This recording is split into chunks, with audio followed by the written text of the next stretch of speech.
You might think you know where this review will go just by looking at the front panel of the case. This is the new NZXT H500 and, despite appearances, cooling performance is interesting with this one.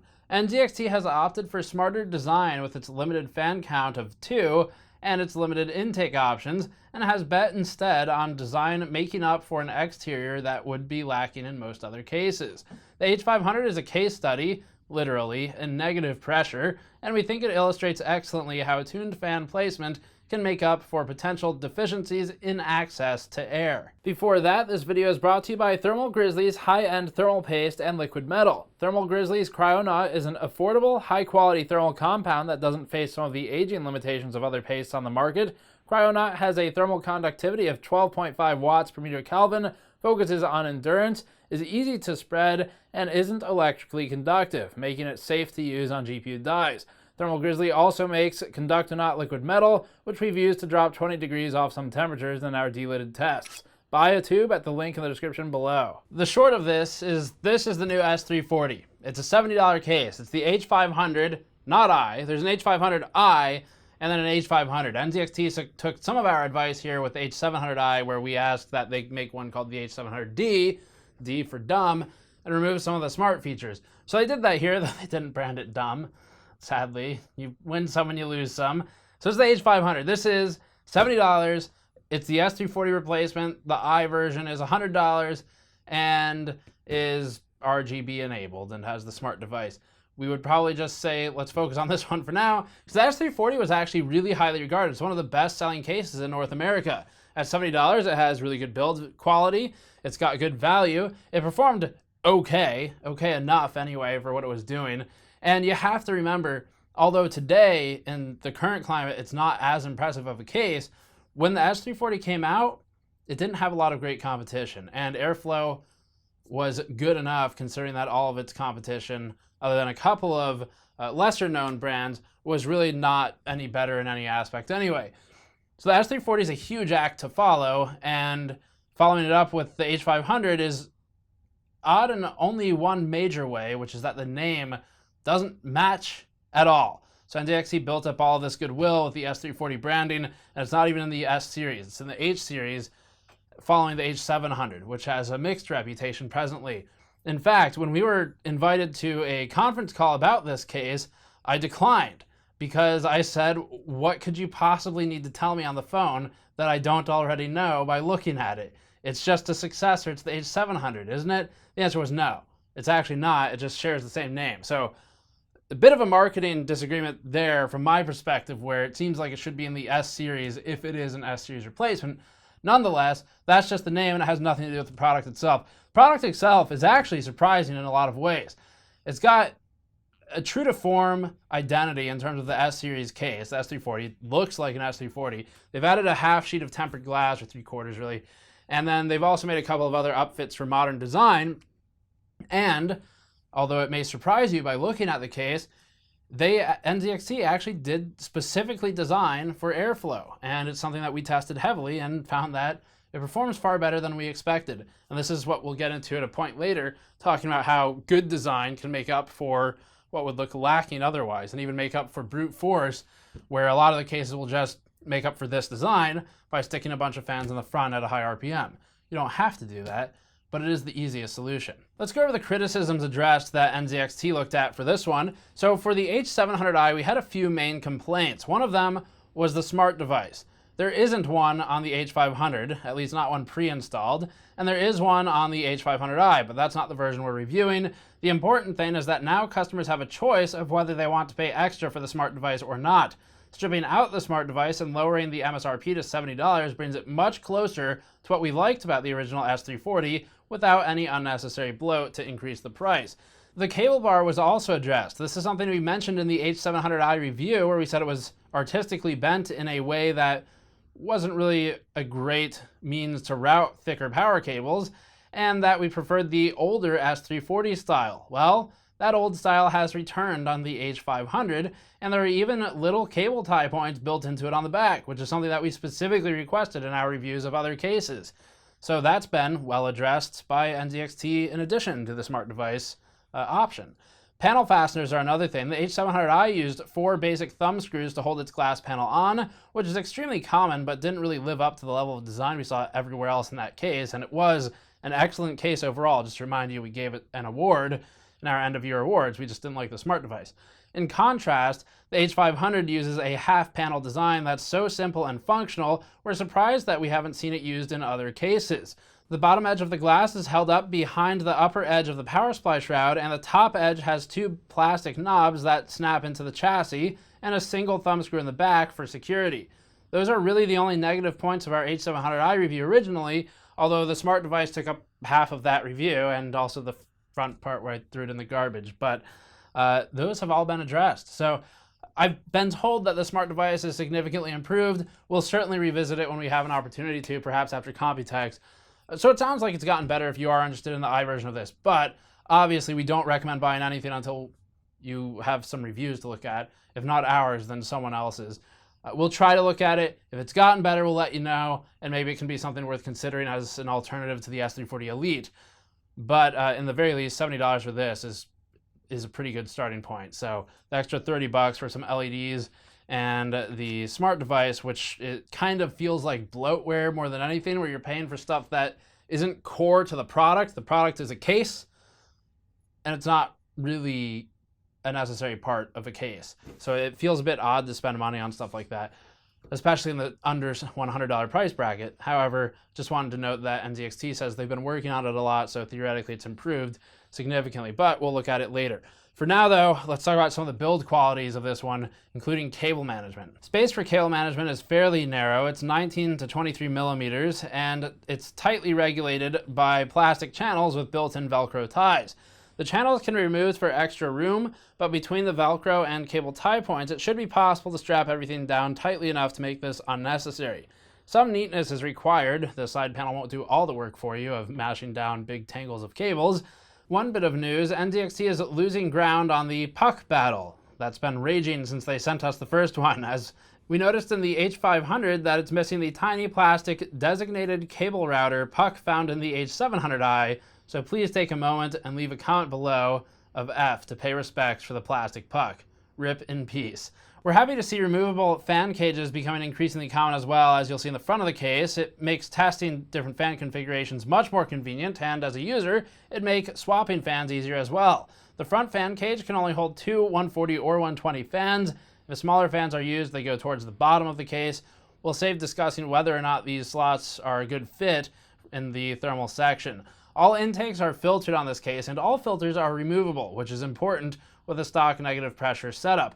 The top filter is just a square mesh stuck between the fan and the case, which is fine, but the filters along the sides of the front panel and under the power supply clip in and have nice plastic frames. The filters at the bottom and the side of the front panel are especially nice, with mesh sandwiched between 2 layers of plastic rather than just glued on top. They're also comically tiny and narrow, but it's nice to see such attention to detail. Many manufacturers wouldn't have bothered putting anything there at all. All filters can be removed without altering the case's appearance, which is another significant bonus in the way this case was designed. If you do want to take them out, you're not even going to notice from the outside. We liked the perforated power supply shroud with toolless 2.5-inch sleds in the H700i, and it's just as good in the H500. Unlike past NZXT cases, there's no space for an SSD between the glass window and the power supply shroud, since the shroud is actually the exterior of the case.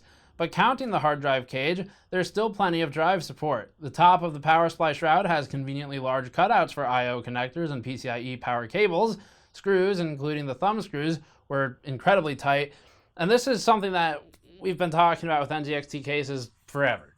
Basically, since NZXT was one of the first case companies that we worked with, and back when it was just me, and ever since then, thumb screws have been a problem. It's not a big deal. It's certainly not a big enough deal to change how we feel about a case overall or to change the recommendation. But the point is, they're starting to really refine their cases, and once you do that, you're kind of left with small things to work on. One of the small things is that the thumb screws are so tight in the stock configuration out of the box that the toolless design is, in fact, not toolless. You do need a screwdriver, and this is just something that their factory does, where the thumb screws are irrationally tight. for what they're supposed to do. Airflow isn't something we've talked too much about so far, and the H500 is the blankest, cubiest of all the blank cube cases in the minimalist family of design lately, except for maybe the S340 Elite. But the H500 does have one strip of filtered ventilation along the steel front panel, so they've got a bit over on this side, nothing on this side. There's a bit of ventilation on the bottom underneath, and then some ventilation obviously under the power supply shroud. On top of the power supply shroud, there's some perforation, helps sometimes, but in some cases we've tested where we taped over that completely. It actually does nothing, just depends on what you're looking at. It's got an exhaust, then an exhaust up here, or intake if you want to reconfigure it. And also, by the way, this top is not 240 compatible. NZXT had a very clear design goal, and we can respect that they didn't try to be everything for everyone, because there's absolutely a give and a take when you're designing something like a small box. But as far as airflow goes, it's actually not in the stock configuration right now. Stock configuration, NZXT ships with a rear exhaust fan here and a top rear exhaust fan there. That's it. No intake fans. So what they're going for is negative pressure.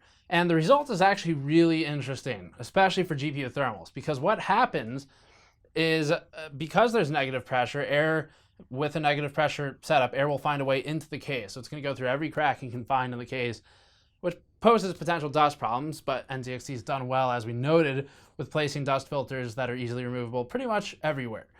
Still though, it'll find its way in. Couple points here. Dust filter in the top, not really necessary. It's exhaust. And it does actually impede airflow a little bit, and it can rattle if it's not tightened all the way, which was the case with ours when we got it out of the box, but that's easily fixed. Another point, because it's negative pressure, air also finds its way in through the back here, through the I/O, or rather through the PCIe slot covers, and also through the I/O. But it finds its way in, so if you have a single GPU setup, it'll work into the video card, as we'll show you in the thermal results, which is really interesting. And then you have radiative heat coming off the back of the card, radiating up into the CPU radiator, which in this case is a tower cooler. And that will increase the CPU temperatures a bit relative to a case that has perhaps intake instead of a negative pressure purely setup. But again, has interesting implications for GPU performance, because a CPU can be a couple degrees warmer. Doesn't really matter, up to a point anyway. With Intel especially, unless you're at TJ Maxx, it behaves pretty much the same, although you do want to stay under something like 90C with an overclock, depending on what you're working on. GPUs are far more sensitive to thermal changes, down to a degree of about 5, where if you have a 5C swing in thermals, you can have a slight drop in clocks. We're talking single to low double-digit megahertz, but it is far more sensitive. So it looks like NZXT has built for that rather than for CPU thermals. And it's interesting. Not really 100% sure how much of this was intentional versus not, but either way, air finds its way into the case, and we'll just go through the thermal numbers and explain how all of that works. So as always, here's the test bench on the screen briefly, just to give you a listing of parts. You can find the full description in the article link in the description below, where we have Patrick's article that's written up and has all the details, including test methodology details. Starting with the torture test for the NZXT H500 only data, average CPU temperature was 61 degrees Celsius over ambient in the torture test, and with the stock fan configuration. Again, as a reminder, that's dual exhaust. Removing the unnecessary top filter lowered that to 57 degrees. It's a good thing that NZXT included the filter so that it could be used in case you reconfigured it to top intake, but if the stock exhaust fan layout is used, it should definitely be removed. We left the filter in place for all other tests, since that's how the case ships, and adding a 140mm intake fan to the uppermost of the front mount lowered CPU temperature barely more than removing the filter did, down to 56.5 degrees, while moving both 120mm fans to the front and not having any exhaust fans was equivalent to removing the filter at 57.2 degrees. Exhaust only may not be the best stock configuration, but it does leave more room for CLC options in the front if that's the route you wanted to go. Comparatively, for CPU temperature, the stock 61 degrees Celsius measurement is pretty warm, especially for a case that has two fans directly next to the CPU cooler. 57.3 degrees is perhaps the fairer number to compare, since we do recommend removing that top filter. That's acceptable, but still not great. The H500i managed 53.9 degrees, and even the S340 Elite beat it out at 55.8 degrees.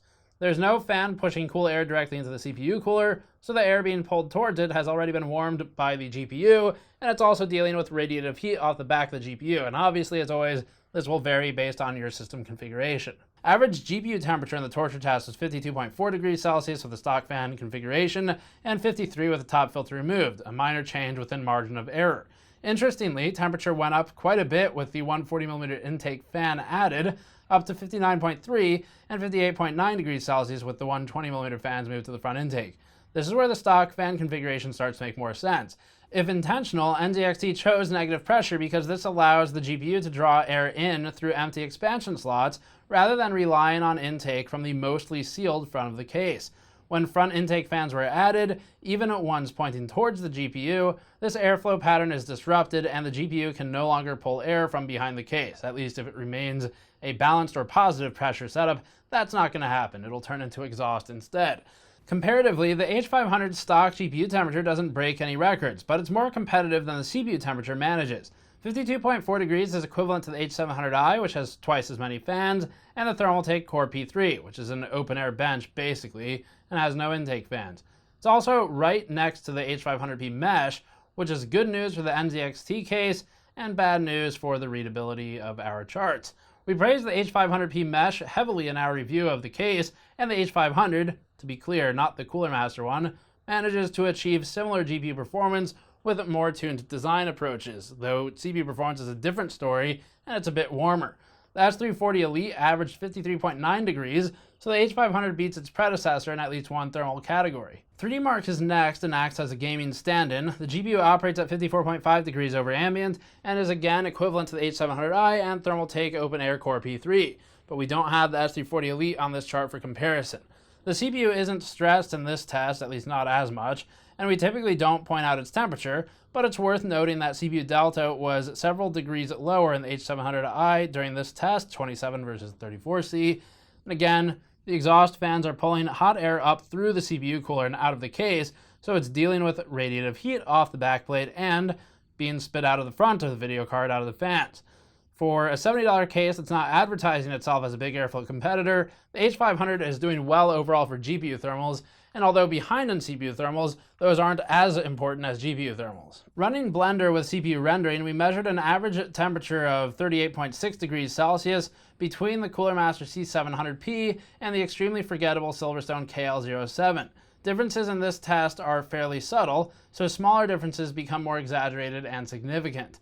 Average GPU temperature during GPU rendering was 26.7 degrees Celsius. This is also a degree higher than the H700i for one, so closer to the Lian Li Alpha 550. For noise levels, two 120mm NZXT fans running at 1300 to 1400 RPM make the H500 a bit noisier than average at 39.6 dBA, audibly equivalent to more open cases like the Meshify C and the Cougar Conquer, and there was initially some buzzing from the top fan as well as it vibrated against the case, but we tightened it down fully for noise testing and for the rest of use. Running the fans at a normal speed should keep the case fairly quiet since the front is sealed and the fans are all at the back. Just be careful about temperature if you do decide to stop down the fans. So the big deal here is that this is a $70 case. It's replacing the S340.